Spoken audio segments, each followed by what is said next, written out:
केंद्र सरकार अंतरीण बजेट चाषी खुशी खबर आनीदेवाकू जाउछि। प्रधानमंत्री किसान सम्मान निधि अधीन कृषक मानक प्रतिवर्ष 6000 टंका आर्थिक सहायता दि जाउछि। एही परिमाण डीबीटी माध्यम तीनोटी किस्ती रे कृषकक अकाउंट को स्थानांतरित होउछि। हुआ जाउछि प्रधानमंत्री किसान सम्मान निधि योजना रे जोड़ी होइथिबा हिताधिकारी आश्चर्यजनक घोषणा करबा बजेट रे सम्मान निधि योजना किस्त 2 गुणा हेबाकू जाउथिबा आलोचना हेउछि, जहा प्रत्येक हिताधिकारी हृदय जितिबारे सक्षम हेबन।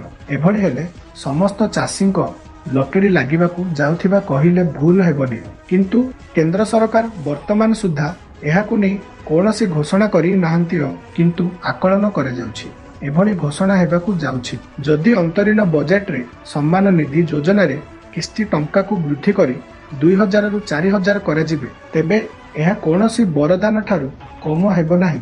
एभଳି भाबरे चाषी को प्रति वर्ष 12000 टंका मिली परिबो, जहा एक आर्थिक सहायता ठारू कम हेबो नाही। 16तम किस्ती फेब्रुआरी मासरे चाषी अकाउंट को पठा जिबे, तेबे एपर्यंत संपर्क रे कौनसी सरकारी गौरत घोषणा करे जाय नाही।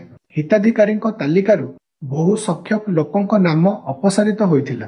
आपणक नाम तालिकार अछि कि नाही, आपण पीएम किसान योजनार वेबसाइट परिदर्शन करी हिताधिकारी तालिकार मेळ। जदि आपण केवाईसी प्रक्रिया समाप्त करि नाहंती, तेबे आपण परवर्ती किस्ती पाइबे नाही। आगामी किस्ती गुड़िकर लाभ उठाइबाकू कृषक माने एही योजनार ऑफिशियल वेबसाइट परिदर्शन करी उचित। एहा व्यतीत आपण सीएससी केंद्र को जाई केवाईसी कार्य मध्य करि पारिबे।